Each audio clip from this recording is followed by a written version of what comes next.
비가 내리는 추모공원. 두 부부의 아들 묘지 앞에서 한 아이가 상장을 꼭 쥔 채 울고 있었습니다. 아빠, 나 또 1등 했어. 왜 말이 없어요? 68세 한 성도와 아내는 그 광경을 바라보며 충격에 빠졌죠. 죽은 아들과 닮은 그 아이의 얼굴을. 그리고 며칠 후 성도는 30년 지기 친구 앞에서 뜻밖의 모욕을 당합니다. 넌 진짜 한심해. 아들 하나 제대로 못 지킨 주제에 그렇게 말하지 마. 넌 아빠로서의 자격이 없어. 무너져 내리는 성도의 눈가에 눈물이 맺혔습니다. 정말 내가 무능한 아빠였던 걸까? 그래서 그렇게 하나뿐인 아들을 떠나보냈던 걸까? 성도는 자괴감에 몸부림치며 며칠 전 아들의 묘지에서 마주친 그 아이를 떠올렸습니다. 하지만 그날은 누구도 알지 못했죠. 그 비오는 묘지에서 만난 아이에게 숨겨진 비밀과 30년 친구의 배신 뒤에 감춰진 충격적인 진실을, 그리고 모든 것을 뒤바꿀 운명적 만남이 그날 시작되었다는 걸 말이에요. 안녕하세요. 저는 한성도입니다. 올해 68이 되었죠. 지금 들려드릴 이야기는 작년 늦가을에 일어난 일입니다. 그때까지만 해도 저는 평범한 노인이었어요. 아들을 먼저 보낸 슬픔을 안고 아내와 단둘이 조용히 살아가는 그런 사람이었습니다. 건설업을 하다가 은퇴한 지도 벌써 몇 년이 지났고 이제는 작은 연금과 적금 이자로 소소하게 살아가고 있었거든요. 그런데 그날 모든 게 바뀌었어요. 11월 중순쯤이었을 거예요. 하늘에서 가늘고 차가운 비가 내리고 있었습니다. 일기예보에서는 오후에 그칠 거라고 했는데 오히려 더 세게 내리더군요.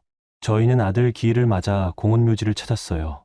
매년 같은 날, 같은 시간에 가는 곳이었죠. 준수가 세상을 떠난 지 벌써 5년이 흘렀거든요. 아내 말분이와 함께 검은 우산을 받쳐든 채 묘지 입구를 걸어가고 있었어요. 발밑의 낙엽들이 비에 젖어 미끄러웠죠.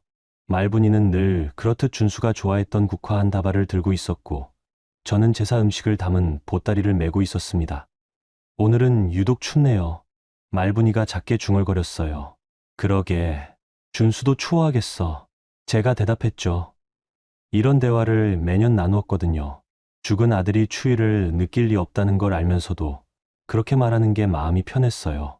묘지로 향하는 길은 생각보다 험했습니다. 평소에도 경사가 있는 길인데 비까지 내리니 더욱 조심스러웠어요. 말분이가 넘어질까 봐 계속 신경 쓰면서 걸었죠. 그런데 중간쯤 가다가 말분이가 갑자기 걸음을 멈췄습니다. 여보, 아내의 목소리가 떨리고 있었어요. 평소와 다른 떨림이었죠. 시선이 향한 곳을 따라보니 한 아이가 묘비 앞에 쪼그리고 앉아 있었습니다. 8살쯤 되어 보이는 남자아이였어요. 회색 운동복을 입고 있었는데 비에 완전히 젖어 있었죠. 작은 어깨가 부들부들 떨리고 있었어요.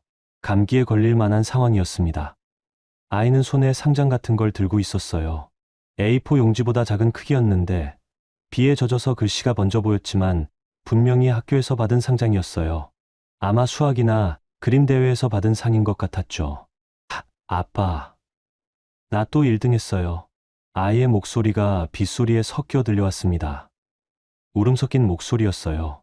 애잔하고 간절했죠. 선생님이 칭찬해 주셨어요. 왜 답이 없어요? 아빠. 저는 가슴이 철렁했습니다. 아이의 옆모습이 어떻게 그럴 수가 있죠? 우리 아들 준수와 너무 닮아 있었거든요. 눈매도, 코도, 심지어 우는 모습까지. 준수가 어렸을 때 저에게 자랑하던 모습이 그대로 겹쳐 보였어요. 말분이는 제 팔을 꽉 잡았습니다. 손이 차갑게 식어 있었어요. 저도 그 손의 떨림을 느꼈죠. 준수야. 말분이가 작게 중얼거렸습니다. 순간 착각을 한 거였어요. 하지만 금세 정신을 차리고는 입술을 꽉 다물었죠. 눈물이 고이는 게 보였어요. 저는 마음을 진정시키려고 노력했습니다. 하지만 쉽지 않았어요. 아이의 뒷모습만 봐도 준수가 떠올랐거든요. 준수가 5살 때 저에게 그림을 자랑하며 아빠, 나 잘 그렸지? 라고 말했던 기억이 생생했어요. 조심스럽게 다가갔습니다. 아이가 울고 있는 묘비를 보니 우리 아들 묘가 아니었어요. 김재훈이라는 전혀 모르는 이름이 새겨져 있었습니다.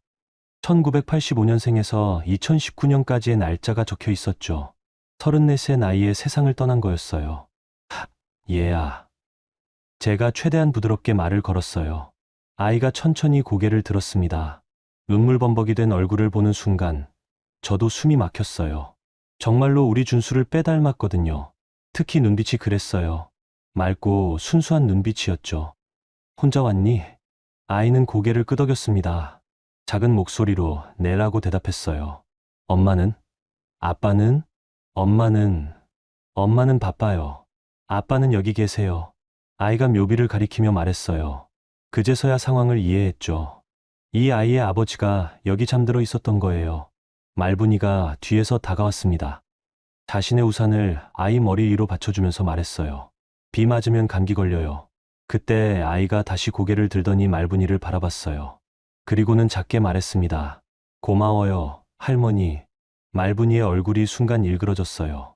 눈물이 고이는 게 보였거든요. 아마 준수가 어렸을 때 자신을 할머니라고 불렀던 기억이 떠올랐을 거예요. 물론 착각해서 그랬던 건데, 그때 우리는 웃으면서 할아버지, 할머니가 아니라 아빠, 엄마야 라고 고쳐줬었죠. 하지만 지금은 완전히 다른 상황이었어요. 저는 주변을 한 바퀴 둘러봤습니다. 이 아이를 여기까지 데려온 어른이 분명히 있을 텐데 아무도 보이지 않았어요. 묘지 전체가 고요했죠. 이상했어요. 누구와 함께 왔니? 혼자요. 혼자? 여기까지. 어떻게 왔어? 버스 타고 왔어요. 8살 아이가 혼자서 버스를 타고 이런 곳까지 온다는 게 믿어지지 않았어요. 게다가 이런 궂은 날씨에 말이죠. 뭔가 석연치 않았습니다. 저는 경계심이 들기 시작했어요. 혹시 누군가 의도적으로 이 아이를 여기 보낸 건 아닐까? 우리 부부를 노린 건 아닐까? 요즘 노인들을 상대로 하는 사기가 많다고 들었거든요. 아이를 이용한 새로운 수법일 수도 있었죠. 그런 생각이 드니까 아이를 보는 시선이 완전히 달라졌어요. 아무리 우리 아들을 닮았다고 해도 함부로 믿어서는 안 된다는 생각이 들었거든요. 집은 어디니? 시장 근처요. 시장, 여기서 꽤 멀잖아. 1시간은 걸릴 텐데. 아이는 대답하지 않았어요. 그냥 상장을 꼭 쥔 채 묘비를 바라보고 있었죠. 상장이 완전히 젖어서 글씨가 거의 지워져 가고 있었어요. 말분이가 제 소매를 살짝 당겼습니다. 여보, 아이를 집까지 데려다 줄까요? 이런 날씨에 혼자 두면. 저는 작게 고개를 저었어요. 일단 우리 일부터 보죠. 차가운 말이었을 거예요. 하지만 어쩔 수 없었어요. 너무 의심스러웠거든요. 이런 상황이 과연 우연일까 싶었죠. 우리는 준수 묘로 향했습니다. 아이는 여전히 그 자리에 앉아 있었어요. 저희가 묵념을 드리는 동안에도 아이의 작은 울음소리가 계속 들렸죠. 아빠, 내가 뭘 잘못했어요? 왜 안 돌아와요? 엄마가 울고 있어요. 그 목소리를 들으며 저는 마음이 점점 복잡해졌어요. 우리 준수도 살아있었다면 저렇게 컸을 텐데, 저렇게 아버지를 그리워했을 텐데. 묵념을 마치고 돌아서는데 아이가 우리 쪽으로 천천히 걸어오고 있었어요. 여전히 상장을 꼭 쥐고 있었죠. 할머니. 아이가 말분이에게 다가와서 말했어요. 저도 아저씨 아빠한테 인사드리고 싶어요. 말분이는 어떻게 답해야 할지 몰라 하더군요. 저는 아이를 찬찬히 내려다봤어요. 정말 기막히게 닮았어요. 너무 닮아서 소름이 끼칠 정도였죠. 심지어 말투까지 준수와 비슷했어요. 우리 아들은 하늘나라에 있단다. 제가 최대한 다정하게 말했어요. 아이가 고개를 끄덕였어요. 저희 아빠도요. 하늘에서 만났을 거예요. 그 말을 듣는 순간 뭔가 가슴이 먹먹해졌어요. 하지만 여전히 의심은 사라지지 않았거든요. 너무 완벽한 상황이었어요. 너무 완벽해서 오히려 더 의심스러웠죠. 비가 더 세게 내리기 시작했어요. 바람까지 불어서 우산이 뒤집힐 뻔했죠. 아이는 여전히 우산이 없었어요. 얘야, 누가 너를 데리러 올까? 아무도 안 와요. 그럼 어떻게 집에 가려고? 걸어요. 괜찮아요. 말분이가 제 팔을 세게 잡아당겼어요. 아이를 그냥 둘 수는 없다는 뜻이었죠. 하지만 저는 여전히 망설여졌어요. 이 만남이 과연 우연일까? 아니면 누군가 치밀하게 계획한 일일까? 아이의 순수한 눈빛이 진짜일까? 그 의문은 그날로 끝나지 않았습니다. 아니, 오히려 그때부터 모든 게 시작된 거였어요. 우리 가족에게 일어날 예상치 못한 일들이 말이죠. 그 이후 사흘 동안 저는 그 아이 생각을 떨쳐낼 수가 없었어요.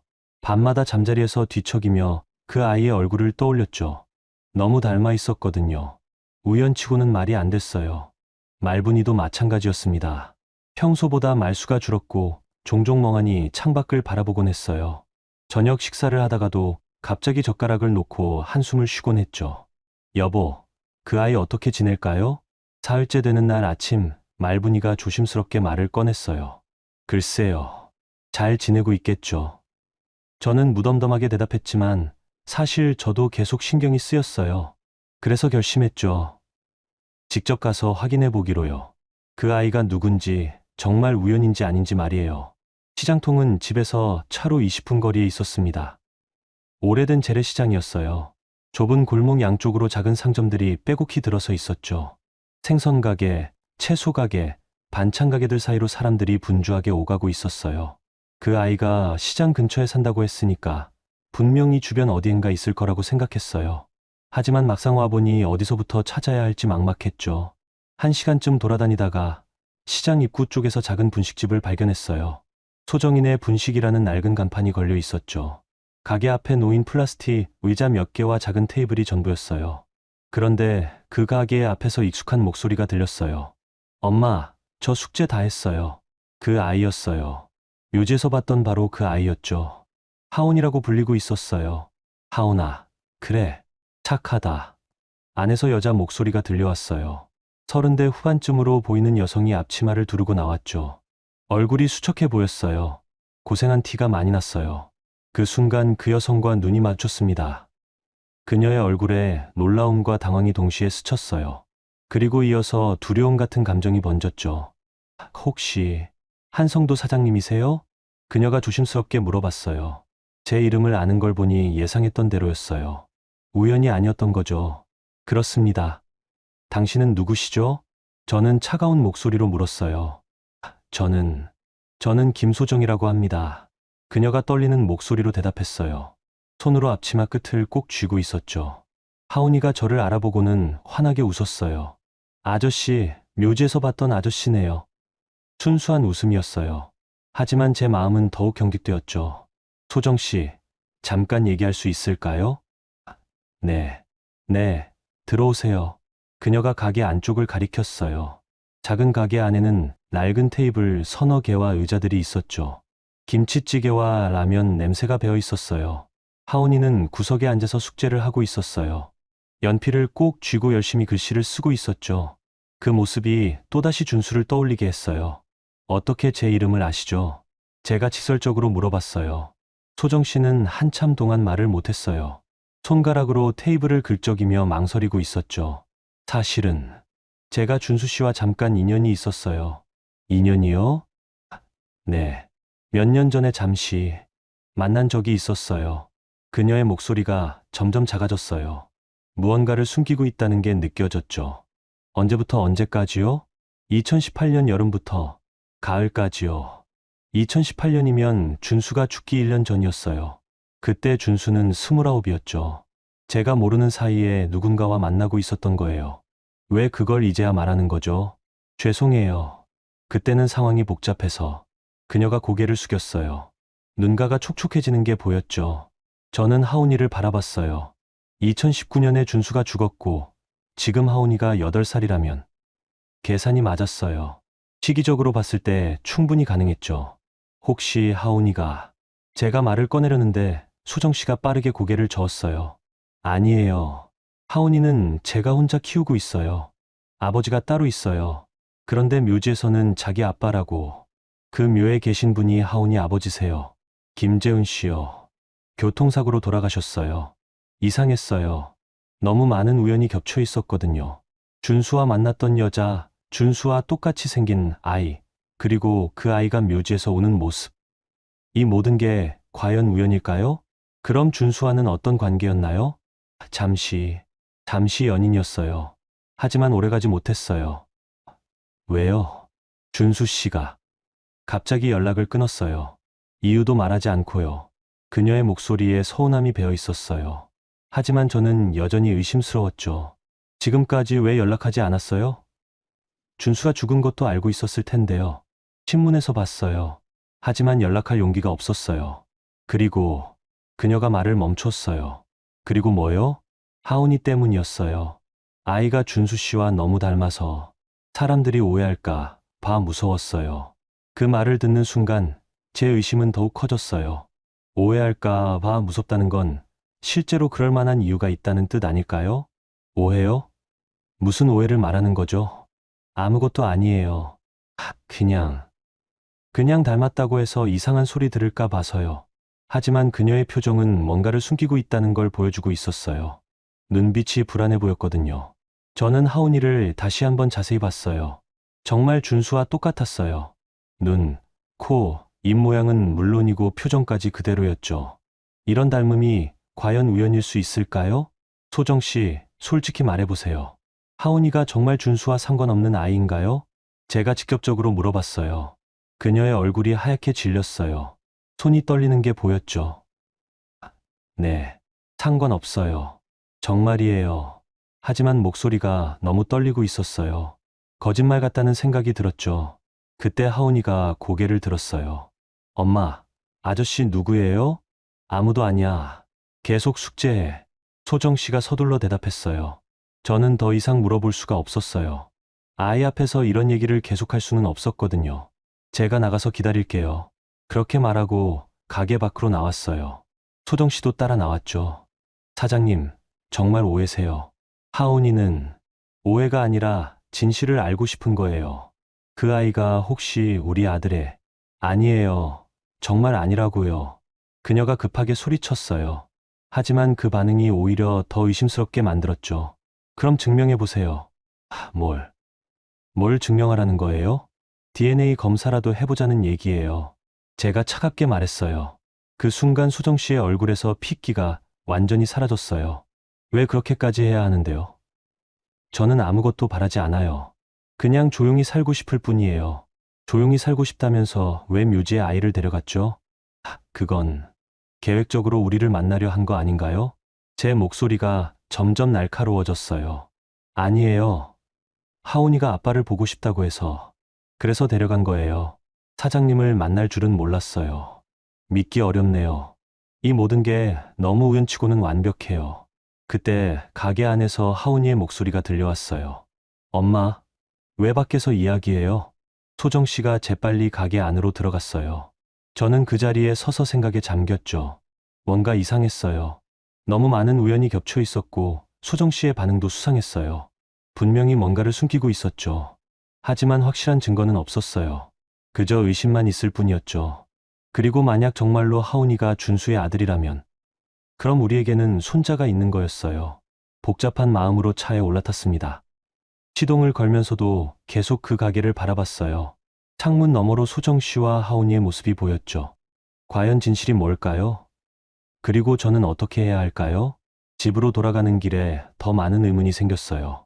이 모든 일이 정말 우연일까? 아니면 누군가 계획한 일일까? 그리고 가장 중요한 건 하온이가 정말 우리 손자일까? 그 답을 찾기 위해서는 더 많은 시간과 노력이 필요할 것 같았어요. 소정 씨와 만난 지 사흘이 지났을 때였어요. 평소와 다름없이 아침을 먹고 있는데 말분이 전화기를 들었죠. 여보세요? 말분이의 목소리였어요. 그런데 갑자기 얼굴이 하얗게 변하더군요. 네? 지금 뭐라고 하셨다고요? 저는 젓가락을 놓고 말분이를 바라봤어요. 뭔가 심상치 않았거든요. 네, 알겠어요. 지금 갈게요. 말분이가 전화를 끊더니 저를 봤어요. 눈에 눈물이 고여 있었죠. 여보, 하온이가. 하온이가 왜요? 쓰러져서 병원에 실려갔대요. 그 순간 가슴이 철렁했어요. 며칠 전부터 계속 신경 쓰이던 그 아이가 쓰러졌다는 거였으니까요. 어느 병원이에요? 시립병원이요. 소정 씨가 전화했어요. 말분이는 이미 외투를 입고 있었어요. 저도 서둘러 옷을 갈아입었죠. 마음이 복잡했어요.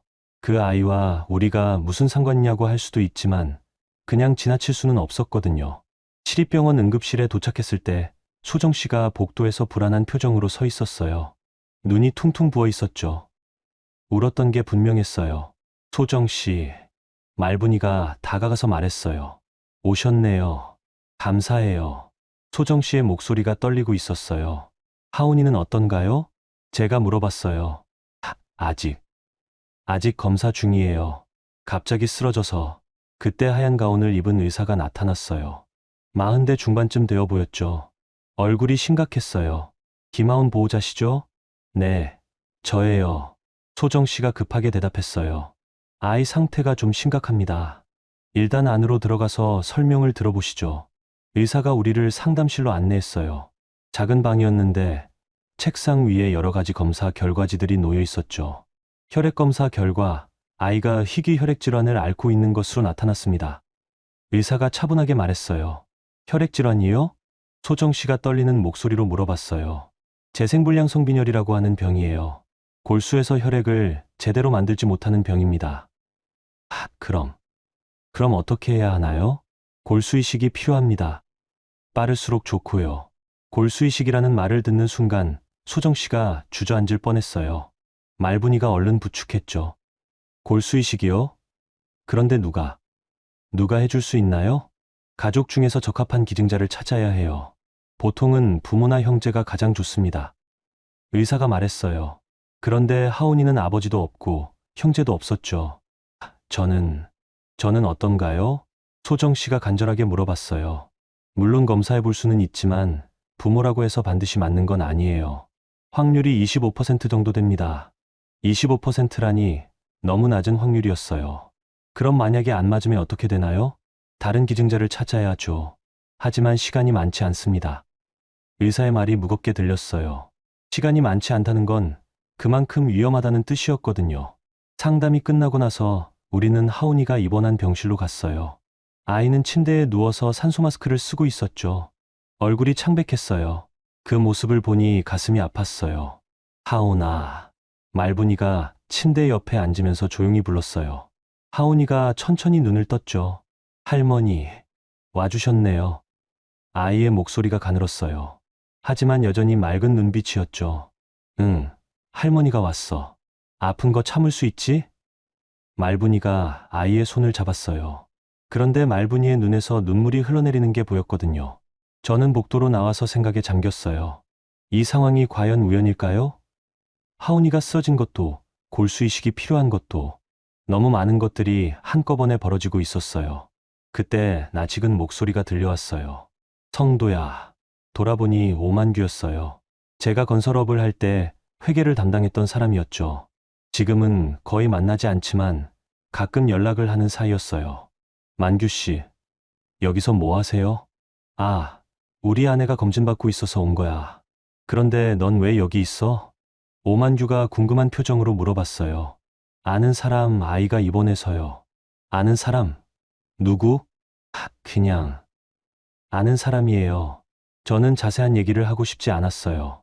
오만규는 말이 많은 사람이었거든요. 한 번 알게 되면 온 동네에 소문을 낼 수도 있었죠. 혹시 손자라도 생긴 거야? 오만규가 웃으면서 말했어요.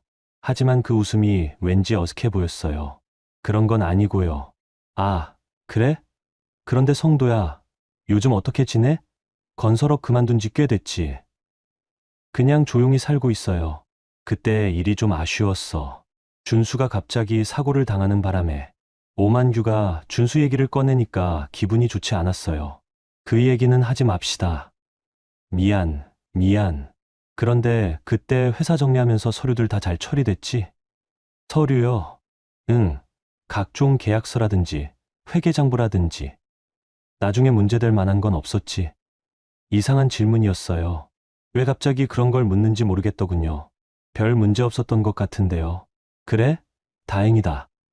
혹시라도 조사 같은 거 받은 적은 없지? 조사요? 무슨 조사 말이에요? 아냐. 그냥 혹시나 해서. 요즘 건설업계에 감사가 까다로워져서 말이야. 오만규의 표정이 미묘하게 변했어요. 뭔가를 확인하려는 것 같았죠. 그때 병실에서 말분이가 나왔어요. 여보, 하온이가 깨어났어요. 네, 지금 갈게요. 저는 오만규에게 인사하고 병실로 들어갔어요. 하온이는 침대에서 일어나 앉아 있었죠. 할아버지도 와주셨네요. 아이가 웃으면서 말했어요. 산소 마스크를 벗고 있었는데 얼굴이 조금 더 나아 보였어요. 응, 할아버지가 왔어. 제가 침대 옆에 앉았어요. 아이를 가까이서 보니 정말 준수와 똑같았어요. 특히 웃는 모습이 그랬죠. 할아버지, 저 빨리 나을 수 있을까요? 그럼, 당연하지. 의사 선생님 말씀 잘 듣고 치료받으면 돼. 네. 하온이가 힘차게 대답했어요. 그런데 그 순간 아이의 얼굴이 갑자기 찡그려졌어요. 어디 아프니? 배가 좀 아파요. 말을 마치자마자 하온이가 구토를 했어요. 말분이가 황급히 휴지를 가져왔죠. 간호사 선생님, 소정 씨가 큰 소리로 불렀어요. 간호사가 달려와서 아이 상태를 확인했어요. 의사 선생님을 불러올게요. 간호사가 서둘러 나갔고 고지여 의사가 왔어요. 조금 전보다 상태가 안 좋아졌네요. 검사를 더 해봐야겠습니다. 의사가 심각한 표정으로 말했어요. 더 위험한 건가요? 소정 씨가 떨리는 목소리로 물어봤어요. 시간이 많지 않습니다. 빨리 기증자를 찾아야 해요. 그 말을 듣는 순간 말분이가 저를 바라봤어요. 눈빛에서 뭔가 결심 같은 게 느껴졌죠. 의사 선생님, 저희도 검사 받을 수 있을까요? 말분이가 갑자기 말했어요. 할머니가요? 네, 혹시라도. 가족이 아니신데도 괜찮으시겠어요? 의사가 의외라는 표정으로 물어봤어요. 네, 괜찮습니다. 말분이의 목소리가 단호했어요. 저는 깜짝 놀랐어요. 말분이가 그런 결정을 할 줄 몰랐거든요. 저도 검사 받겠습니다. 제가 말했어요. 사실 저도 마음이 기울어가고 있었거든요. 그 아이를 그냥 둘 수는 없었어요. 정말 고마워요. 소정 씨가 눈물을 흘리며 말했어요. 그렇게 우리는 검사를 받게 되었어요. 하지만 마음 한편으로는 불안했어요. 만약 정말로 하온이가 준수의 아들이라면 이 모든 상황이 어떻게 될까요? 그리고 오만규의 이상한 질문들도 계속 마음에 걸렸어요. 왜 갑자기 서류 얘기를 했을까요? 혹시 뭔가 숨기고 있는 게 있는 건 아닐까요? 답을 찾기 위해서는 시간이 필요했어요. 하지만 하온이에게는 시간이 많지 않았죠. 하온이 검사를 받고 결과를 기다리는 며칠 동안 오만규의 이상한 질문들이 계속 머릿속을 맴돌았어요. 왜 갑자기 서류 얘기를 했을까요? 그리고 조사받은 적 있냐는 질문은 또 뭐였을까요? 불안한 마음에 저는 시청에 가보기로 했어요. 준수 사건 당시 처리된 서류들을 다시 한번 확인해 보고 싶었거든요. 5년이 지났지만 혹시 뭔가 놓친 게 있을 수도 있었으니까요. 시청 민원실은 오전부터 사람들로 붐볐어요. 번호표를 뽑고 1시간 넘게 기다렸죠. 드디어 제 차례가 되었을 때 젊은 공무원이 저를 맞아주었어요. 무슨 일로 오셨나요? 5년 전 교통사고 관련 서류를 확인하고 싶습니다. 성함과 사건 번호를 알려주세요. 제가 준수의 이름과 당시 사고 번호를 말해주었어요. 공무원이 컴퓨터를 두드리며 자료를 찾았죠. 아, 나왔네요. 그런데 이 사건 좀 특이하네요. 뭐가 특이하다는 말입니까? 보통은 경찰서에서 처리하는데 이거는 따로 처리된 흔적이 있어요. 공무원이 화면을 자세히 들여다보더니 말했어요. 당시에 별도로 서류를 정리해온 분이 있으셨나 봐요. 오만규 씨라는 분이. 그 이름을 듣는 순간 가슴이 뜨끔했어요. 역시 오만규가 관련되어 있었던 거예요. 그분이 직접 와서 서류를 정리했나요? 네. 여기 기록을 보니 그분이 대리인으로 와서 모든 서류를 정리해 갔어요. 대리인이요? 무슨 권한으로? 아버님의 위임장을 가져왔다고 되어 있네요. 위임장이라니, 저는 그런 거 준 적이 없었는데요. 그때는 아들을 잃은 충격으로 정신이 없긴 했지만 위임장을 준 기억은 전혀 없었어요. 혹시 그 서류들을 다시 볼 수 있을까요? 원본은 보관 기간이 지나서 폐기되었고 전산 기록만 남아 있어요. 전산 기록이라도 보여주실 수 있나요? 공무원이 화면을 돌려서 보여주었어요. 간단한 사고 경위와 처리 결과만 나와 있었죠. 너무 깔끔했어요. 마치 복잡한 부분은 모두 지운 것 같았어요. 당시 수사 기록은 없나요? 그건 경찰서에 문의하셔야 할 것 같은데요. 저는 감사 인사를 하고 시청을 나왔어요. 마음이 무거웠어요. 뭔가 석연치 않은 부분이 점점 드러나고 있었거든요.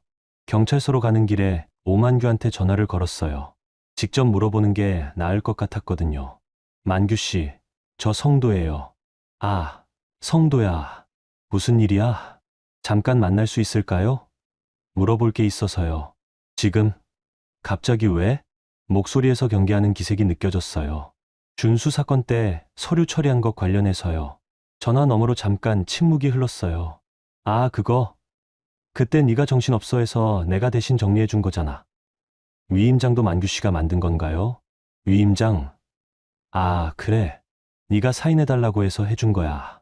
그런데 저는 그런 기억이 전혀 없었어요. 아무리 정신이 없었다고 해도 그런 중요한 일을 잊을 리가 없었거든요.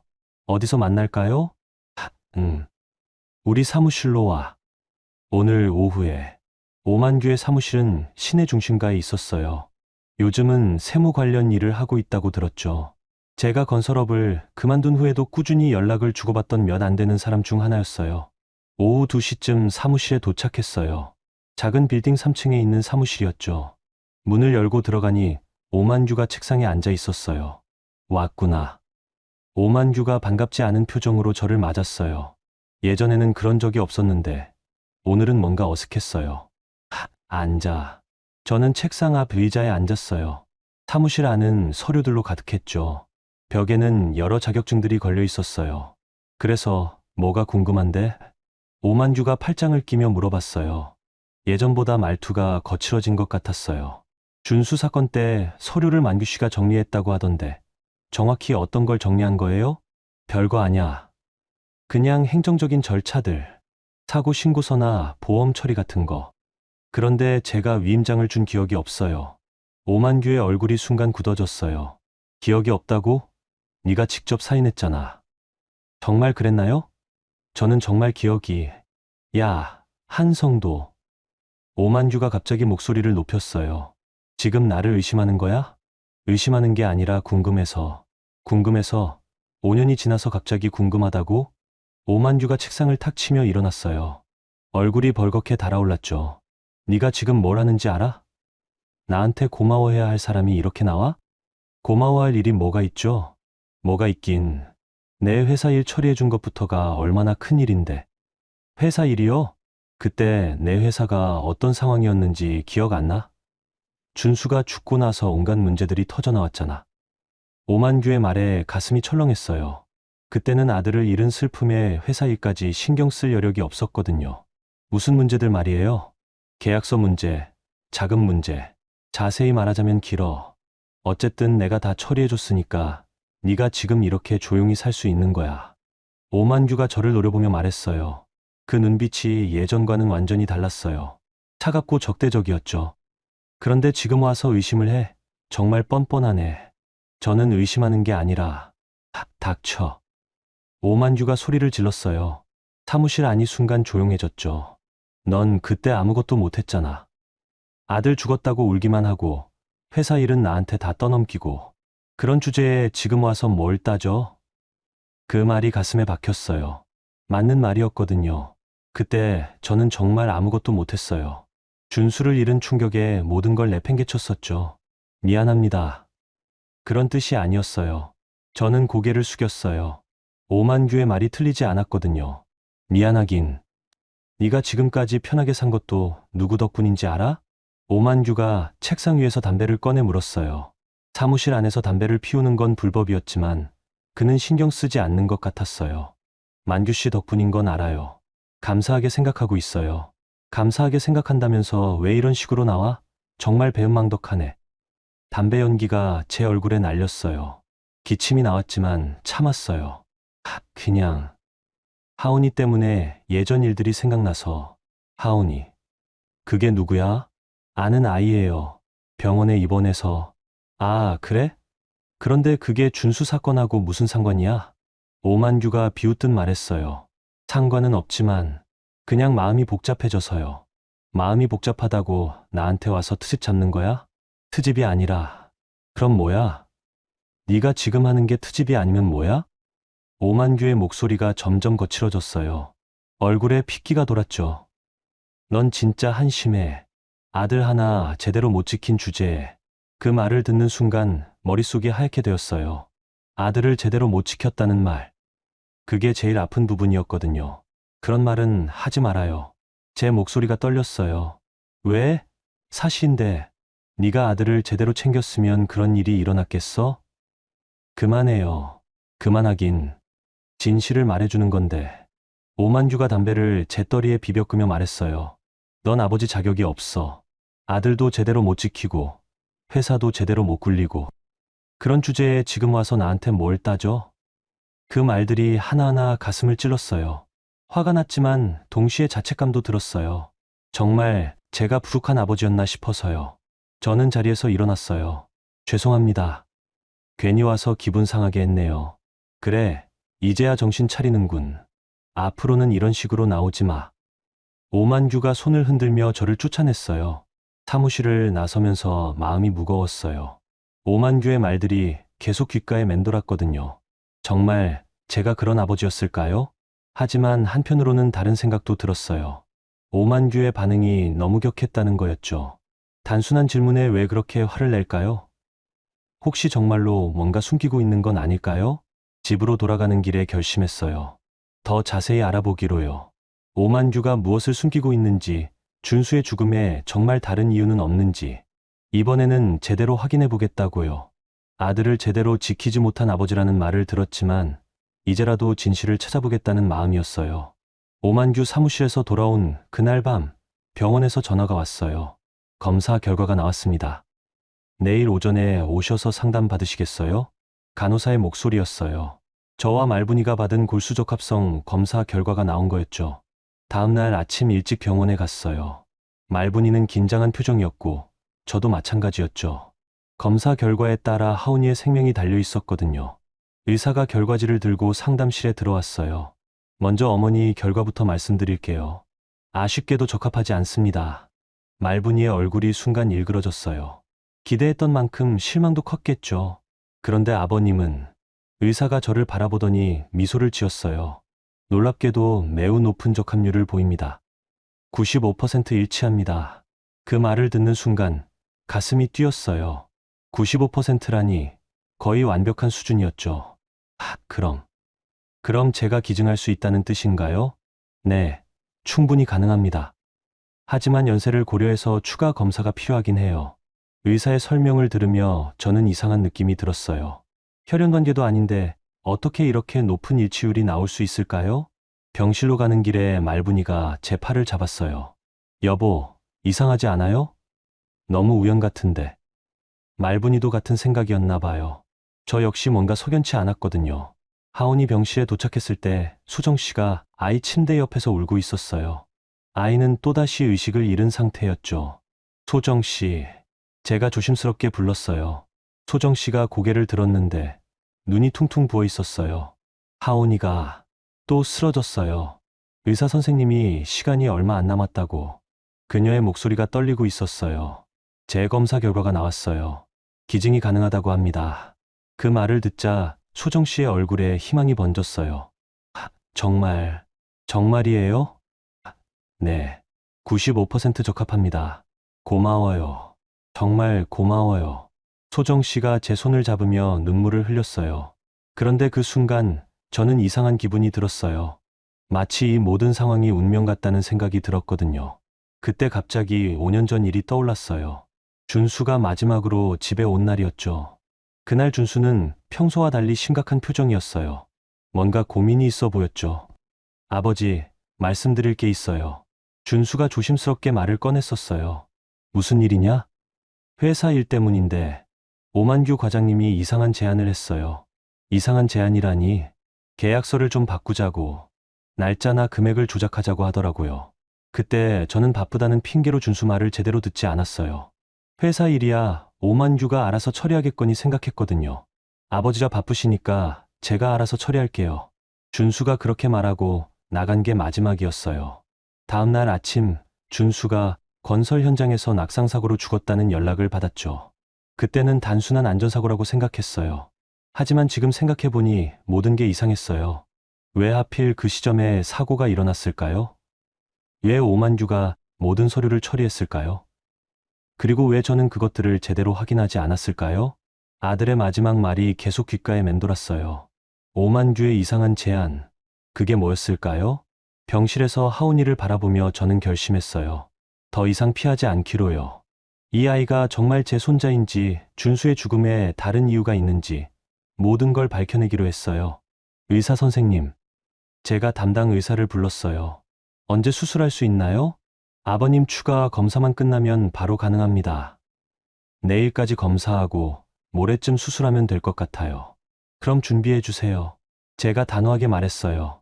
말분이가 제 손을 꼭 잡았죠. 소정 씨가 다시 한번 감사 인사를 했어요. 하지만 저는 다른 생각을 하고 있었어요. 이 수술이 끝나면 제대로 진실을 찾아보겠다고요. 준수가 살아있을 때 제대로 들어주지 못한 이야기를 이제라도 끝까지 추적해보겠다고요. 아들을 제대로 지키지 못한 아버지라는 오만규의 말이 맞을지도 몰라요. 하지만 이제라도 할 수 있는 일은 하겠다는 마음이었어요. 하온이의 작은 손을 바라보며 저는 다짐했어요. 이 아이를 구하는 것이 첫 번째고 진실을 밝히는 것이 두 번째라고요. 그렇게 저희 긴 여행이 다시 시작되었어요. 골수 이식 수술은 성공적으로 끝났어요. 의사는 하온이의 회복 가능성이 높다고 말했죠. 저도 생각보다 회복이 빨랐어요. 며칠만 입원하면 퇴원할 수 있다고 했거든요. 하지만 저는 병원에 누워 있으면서 다른 생각을 하고 있었어요. 이제 진짜로 진실을 찾아야 할 때라고요. 더 이상 미룰 수 없었거든요. 퇴원 다음 날 저는 시청 청렴조사실을 찾아갔어요. 오만규의 이상한 반응과 서류 조작 의혹을 신고하기 위해서였죠. 청렴조사실은 시청 별관 3층에 있었어요. 복도가 조용했죠. 문을 열고 들어가니 중년의 공무원이 저를 맞아주었어요. 무슨 일로 오셨나요? 신고할 게 있습니다. 부정행위 관련해서요. 어떤 부정행위인지 자세히 말씀해 주세요. 저는 오만규가 제 서명을 위조해서 서류를 처리한 것 같다고 말했어요. 그리고 5년 전 아들 사건도 제대로 수사되지 않았을 가능성이 있다고 덧붙였죠. 증거가 있으신가요? 지금은 없지만 조사해보면 나올 겁니다. 공무원이 조사 신청서를 주었어요. 저는 아는 범위에서 최대한 자세히 적었죠. 신청서를 제출하고 나오는 길에 휴대폰이 울렸어요. 모르는 번호였어요. 여보세요? 한성도 씨죠? 저는 김재훈 동생 김재식입니다. 김재훈이라는 이름이 익숙했어요. 하온이 아버지의 이름이었죠. 아, 네. 무슨 일이세요? 형, 일로 연락드렸어요. 혹시 시간 되시면 만날 수 있을까요? 지금 가능합니다.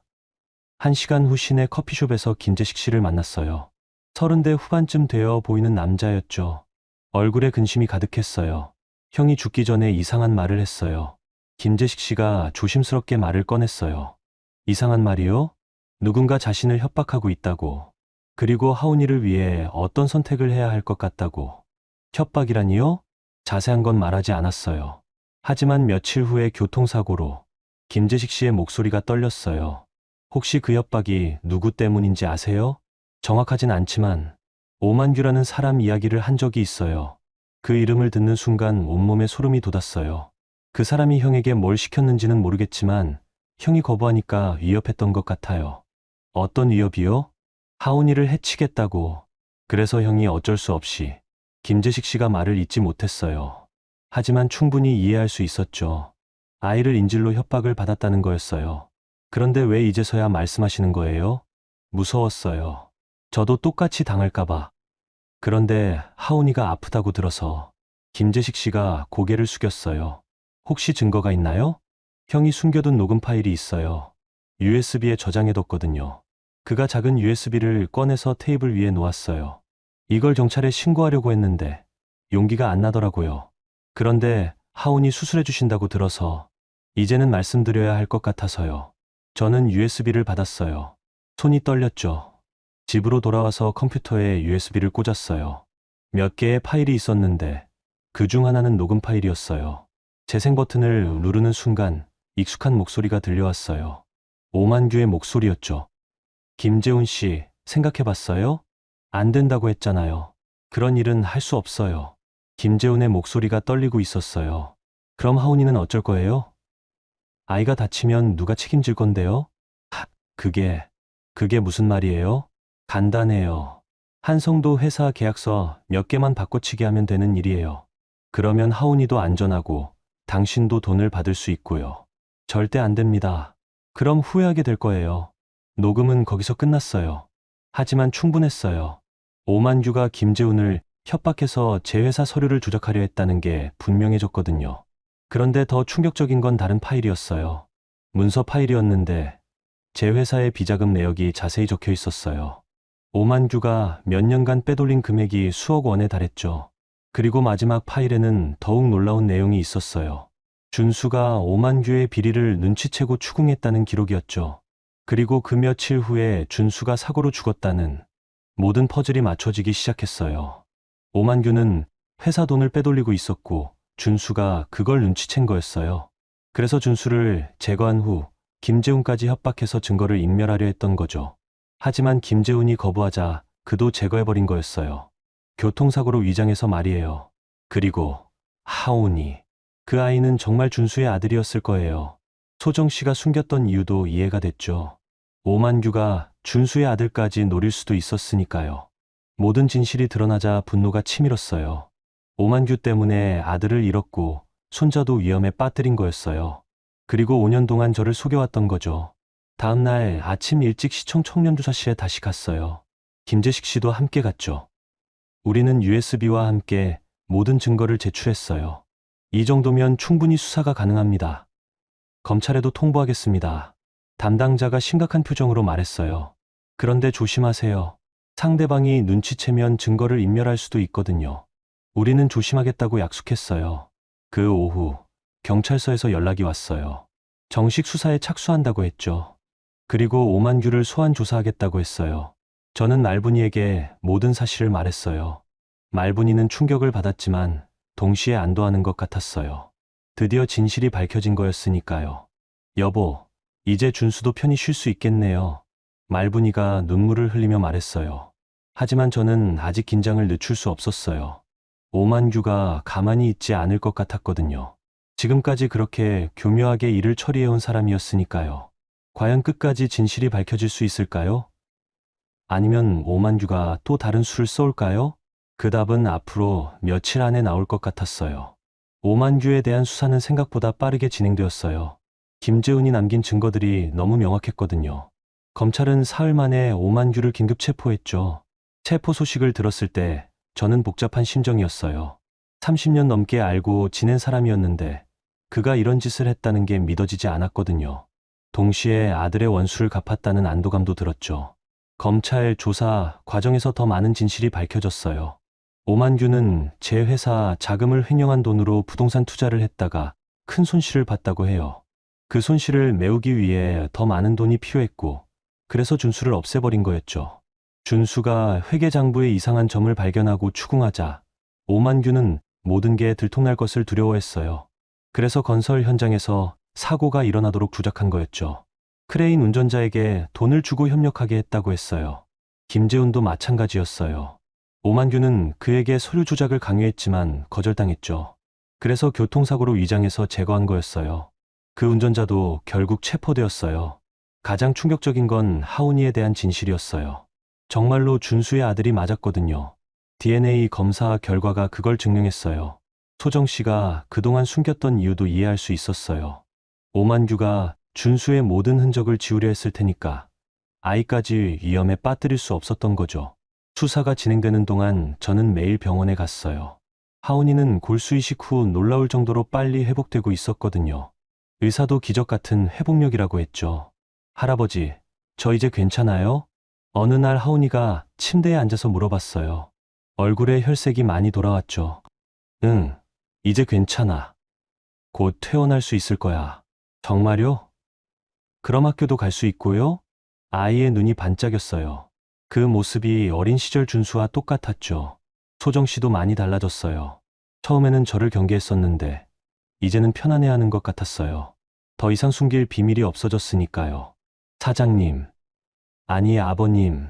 어느 날 소정 씨가 조심스럽게 말을 꺼냈어요. 그냥 사장님이라고 불러도 돼요. 아니에요. 하온이 할아버지잖아요. 그녀가 미소를 지었어요. 오랜만에 보는 진심 어린 웃음이었죠. 준수가 정말 좋은 사람이었어요. 저한테도 항상 다정했고 하온이를 정말 좋아했어요. 준수가 하온이를 알고 있었나요? 네. 임신 사실을 알았을 때 정말 기뻐했어요. 아빠가 되는 게 꿈이었다고 하면서. 소정 씨의 목소리가 떨렸어요. 그런데 갑자기 연락이 끊어졌어요. 무슨 일인지도 모른 채로. 나중에 신문에서 사고 소식을 보고 얼마나 놀랐는지. 그 얘기를 들으니 가슴이 아팠어요. 준수가 아빠가 되는 기쁨을 느껴보지도 못하고 세상을 떠났다는 게 말이에요. 한 달이 지난 어느 날 검찰에서 연락이 왔어요. 오만규에 대한 1차 공판이 열린다는 거였어요. 저는 증인으로 법정에 서야 했죠. 법정은 생각보다 차가운 곳이었어요. 오만규는 수갑을 찬 채로 피고인석에 앉아 있었죠. 예전에 보던 자신감 있는 모습은 온데간데 없었어요. 초라하고 왜소해 보였어요. 제가 증인석에 서자 오만규가 저를 바라봤어요. 그 눈빛에서 후회와 원망이 동시에 느껴졌죠. 하지만 저는 흔들리지 않았어요. 피해자와는 어떤 관계였습니까? 검사가 물어봤어요. 30년 넘게 함께 일한 동료였습니다. 그리고 믿고 있던 친구였습니다. 제 목소리는 떨리지 않았어요. 증언은 2시간 넘게 계속되었어요. 저는 아는 모든 사실을 말했죠. 준수가 마지막에 했던 말, 오만규의 이상한 행동들, 그리고 5년간 속아온 제 자신의 어리석음까지 모두요. 재판이 끝나고 법정을 나오는데 오만규의 변호사가 다가왔어요. 피고인이 사과하고 싶다고 합니다. 사과요? 네, 합의를 원한다고. 빼돌린 돈도 모두 돌려주겠다고 합니다. 저는 고개를 저었어요. 돈 때문에 이런 일을 한 게 아닙니다. 제 아들과 손자를 위험에 빠뜨린 것, 그건 돈으로 해결될 문제가 아니에요. 변호사가 난감한 표정을 지었지만 저는 그냥 돌아서 나왔어요. 그로부터 석 달 후 1심 판결이 나왔어요. 오만규는 업무상 횡령, 살인, 증거인멸 등의 혐의로 무기징역을 선고받았어요. 크레인 운전자와 교통사고 가해자도 각각 15년, 10년형을 받았죠. 판결문을 들으면서도 저는 시원하다는 생각이 들지 않았어요. 오만규가 처벌받는다고 해서 준수가 돌아오는 건 아니었거든요. 다만 이제야 아들이 편히 쉴 수 있겠다는 생각은 들었어요. 하온이는 그 무렵 완전히 건강을 되찾았어요. 퇴원한 지도 한 달이 지났고 학교에도 다시 다니기 시작했죠. 할아버지, 저 오늘 수학시험에서 100점 받았어요. 아이가 상장을 들고 뛰어와서 자랑했어요. 그 모습을 보니 눈물이 날 것 같았어요. 준수가 어렸을 때와 똑같았거든요. 잘했다. 우리 하온이. 제가 아이를 껴안았어요. 말분이도 많이 밝아졌어요. 손자가 생긴 기쁨도 있었지만 무엇보다 준수의 죽음에 대한 진실을 알게 된 게 큰 위안이 되었나 봐요. 여보, 이제 준수 사진을 거실에 걸까요? 어느 날 말분이가 제안했어요. 그동안은 너무 슬퍼서 사진도 제대로 못 봤었거든요. 그래요. 하온이도 아빠 사진을 봐야죠. 우리는 준수의 사진을 크게 인화해서 거실에 걸었어요. 하온이도 처음으로 아빠 얼굴을 제대로 봤죠. 할아버지, 저 정말 아빠 닮았네요. 하온이가 신기해하며 말했어요. 그럼 너는 아빠의 자랑스러운 아들이야. 그렇게 우리 가족에게 조용한 평화가 찾아왔어요. 완벽한 해피엔딩은 아니었지만 진실이 밝혀지고 정의가 실현된 만큼 마음이 편해졌죠. 하지만 이게 끝은 아니었어요. 이제 진짜 새로운 시작이 기다리고 있었거든요. 손자와 함께하는 새로운 삶, 그리고 수정 씨와도 진짜 가족이 되어가는 과정이 말이에요. 그로부터 1년이 흘렀어요. 이제 저는 매일 아침 하온이를 학교에 데려다주는 일상이 익숙해졌어요. 소정 씨가 분식집 준비로 바쁠 때면 제가 나서서 아이를 챙겼거든요. 할아버지, 오늘은 체육 시간에 축구해요. 하온이가 신나게 말하며 운동화 끈을 묶었어요. 완전히 건강해진 아이는 또래 친구들보다도 활발했죠. 조심히 뛰어야 해. 네. 아, 그리고 할아버지, 내일 학부모 상담이 있대요. 오실 수 있어요? 물론이지. 제가 미소를 지었어요. 학부모 상담이라니, 이런 일상이 이렇게 소중할 줄 몰랐어요. 학교 앞에서 하온이를 내려주고 돌아오는 길에 시장에 들렀어요. 소정씨 분식집에 인사를 드리기 위해서였죠. 아버님, 오셨네요. 소정씨가 앞치마를 두르고 나왔어요. 예전과 달리 얼굴에 여유가 생겼더군요. 더 이상 숨겨야 할 비밀이 없어서인지 표정도 훨씬 밝아졌어요. 오늘 점심은 어떻게 하세요? 집에서 먹으려고요. 말분이가 준비해놨어요. 그럼 김치찌개 좀 가져가세요. 하온이가 좋아하는 거예요. 그녀가 따뜻한 찌개를 포장해 주었어요. 이런 소소한 나눔이 참 좋았어요. 집으로 돌아가니 말분이가 마당에서 채소를 키우고 있었어요. 작은 텃밭을 만들어서 상추, 깻잎, 고추 같은 걸 기르고 있었죠. 여보, 소정이가 김치찌개 보냈어요. 그래요? 고마운 일이네요. 저녁에 하온이 오면 같이 먹어요. 말분이의 목소리에도 활기가 돌아왔어요. 손자가 생긴 게 이렇게 큰 변화를 가져올 줄 몰랐어요. 오후에는 준수 묘지에 갔어요. 이제는 혼자가 아니라 가족들과 함께 가는 경우가 많았어요. 하온이도 아빠 산소에 인사드리는 걸 좋아했거든요. 묘지는 봄꽃들로 아름다웠어요. 벚꽃이 흩날리는 길을 걸어가니 마음이 평온해졌죠. 아들아, 저는 준수 앞에서 조용히 말했어요. 네가 남긴 선물을 잘 키우고 있어. 하온이가 정말 착하게 자라고 있어. 바람이 살짝 불어서 벚꽃잎이 무덤 위에 떨어졌어요. 마치 준수가 답하는 것 같았죠. 저녁 무렵 하온이가 학교에서 돌아왔어요. 소정 씨도 함께 왔죠. 요즘은 저녁을 같이 먹는 경우가 많았어요. 할머니, 안녕하세요. 하온이가 말분이에게 달려가서 안겼어요. 말분이가 아이를 꼭 껴안으며 웃었죠. 우리 하온이 오늘 학교에서 뭐 했어? 체육 시간에 축구했어요. 그리고 급식도 다 먹었어요. 아이의 밝은 대답을 듣고 있으니 마음이 따뜻해졌어요. 저녁 식사는 소정 씨가 싸온 김치찌개와 말분이가 준비한 반찬들로 차려졌어요. 네 명이 둘러앉은 식탁이 아늑했죠. 하온아, 내일 할아버지가 학교에 가신다더라. 소정 씨가 말했어요. 네, 선생님한테 할아버지 자랑할 거예요. 뭘 자랑한다고? 제가 웃으며 물어봤어요. 할아버지가 저 살려주셨다고. 그리고 제일 친한 할아버지라고. 하온이의 순수한 말에 모두가 웃었어요. 특히 말분이는 눈물까지 글썽였죠. 식사를 마치고 하온이가 숙제를 하는 동안 우리 어른들은 거실에 앉아서 차를 마셨어요. 소정 씨, 요즘 어떠세요? 말분이가 물어봤어요. 좋아요. 하온이도 건강해졌고 가족도 생겼고 감사한 일만 가득해요. 소정 씨가 진심으로 말했어요. 우리도 마찬가지예요. 손자 덕분에 집안이 활기차졌어요. 저도 고개를 끄덕였어요. 정말 그랬거든요. 밤늦게 소정 씨와 하온이가 집으로 돌아간 후 저와 말분이는 준수 사진 앞에 앉았어요. 여보, 우리 잘하고 있는 것 같죠? 말분이가 조심스럽게 물어봤어요. 네. 준수도 기뻐할 거예요. 저는 준수 사진을 바라보며 말했어요. 사진 속 준수의 미소가 더욱 환해 보였죠. 그날 밤 잠자리에서 생각해봤어요. 1년 전만 해도 우리는 아들을 잃은 슬픔에 빠져 있었어요. 그런데 지금은 새로운 가족과 함께 웃고 있었죠. 물론 준수에 대한 그리움은 여전해요. 아마 평생 그럴 거예요. 하지만 이제는 슬픔만 있는 게 아니라 감사함도 함께 있어요. 준수가 남겨준 하온이 덕분에 말이에요. 며칠 후 학부모 상담에서 선생님이 말씀하셨어요. 하온이가 정말 밝아졌어요. 처음에는 조용한 아이였는데 요즘은 친구들과도 잘 어울리고 공부도 열심히 해요. 다행이네요. 제가 대답했어요. 특히 가족 이야기를 할 때 정말 행복해해요. 할아버지, 할머니 이야기를 자주 해요.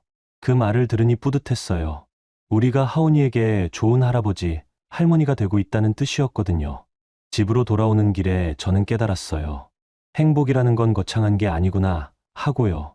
아침에 손자를 깨우고 함께 밥을 먹고 아이의 학교 소식을 듣고 이런 평범한 일상이 바로 행복이었어요. 준수를 잃었을 때는 다시는 웃을 수 없을 거라고 생각했어요. 하지만 지금은 매일 웃고 있어요. 생명은 이어지는 거라는 걸 하온이가 보여줬거든요. 오늘도 하온이가 학교에서 돌아와서 말할 거예요. 할아버지, 저 오늘 또 새로운 걸 배웠어요. 하고요. 그럼 저는 그래? 뭘 배웠는데? 하고 물어볼 거예요. 그렇게 우리는 계속 살아갈 거예요. 준수의 사랑을 이어받아서 하온이와 함께 말이에요. 인생에서 가장 큰 선물은 가족이라는 걸 이제야 정말로 알게 되었어요. 가족이란 때로는 예상치 못한 모습으로 찾아옵니다. 성도 할아버지처럼 상처와 아픔 속에서도 포기하지 않으면 분명 새로운 희망을 만날 수 있어요. 진실을 밝히는 용기, 사랑하는 마음, 그리고 평범한 일상에서 찾는 작은 행복들이 우리 삶을 얼마나 소중하게 만드는지 기억해 주세요. 여러분의 하루하루도 누군가에게는 큰 의미가 될 수 있습니다. 오늘 영상이 작은 위로가 되었다면 좋아요 눌러주세요. 댓글로 여러분의 이야기도 들려주세요. 그럼 다음에도 더 좋은 이야기로 찾아뵙겠습니다. 감사합니다.